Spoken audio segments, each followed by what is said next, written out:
Repair by connective tissue.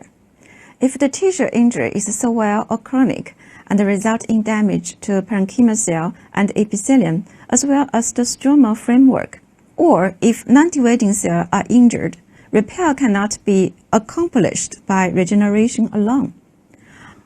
Under this condition, repair occurs by replacement of the non-generated cell with connective tissue, or by a combination of regeneration of some cells and scar formation.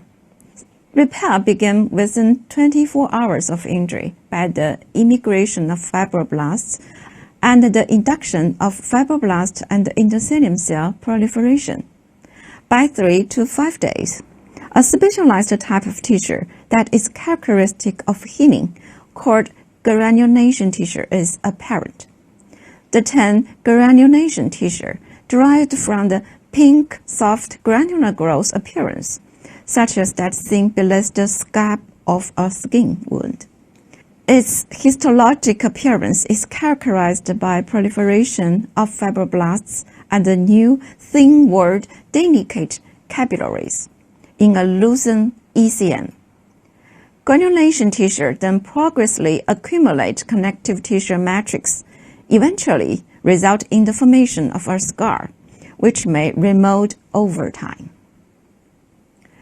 Repair by connective tissue deposition consists of 4 sequential processes: formation of new blood vessel, migration and proliferation of fibroblasts, deposition of ECM, and maturation and reorganization of the fibrous tissue. Angiogenesis. Blood vessels are assembled by 2 processes: vascular genesis, in which the primate vascular network is assembled from angioblast during embryonic development, and angiogenesis, or neurovascularization, in which pre-existing vessels send out capillary spouts to produce new vessels. Angiogenesis is a critical process in healing at site of injury, in the development of coronary circulation at the site of ischemia, and in allowing tumor to increase in size beyond the constraints of their original blood supply. It has recently been found that endothelium precursor cell may migrate from the bone marrow to areas of injury and participate in angiogenesis at this site. Much work has been done to understand the mechanisms underlying angiogenesis and the therapies to either augment the process. The mechanism underlying angiogenesis and the therapies to either augment the process or inhibit it are being developed. The main steps that occur in angiogenesis from pro-existing vessels are listed below. Vasodilating responds to nitric oxide and increase permanently of the pre-existing vessel induced by vascular endothelium growth factor. Migration of endothelium cells towards the area of tissue injury. Proliferation of endothelium cells just behind the leading front of the migrating cell. Inhibition of endothelium cell proliferation and remodeling into a capillary tube.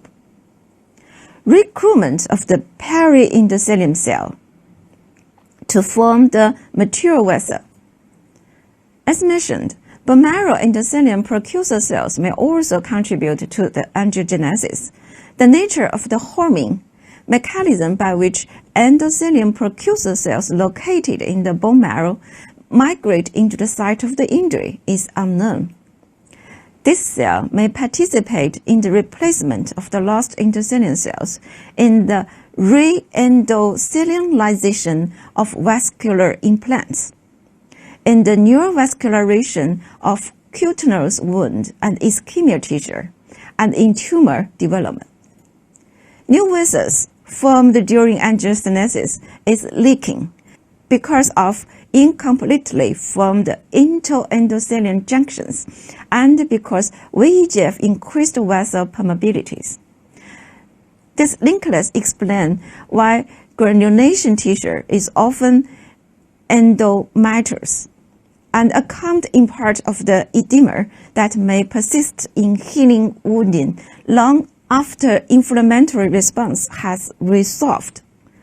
Structural ECM proteins participate in the process of vessel sprouting in angiogenesis, largely through interaction with integrin receptors in endothelial cells. Migration of fibroblast and ECM deposition.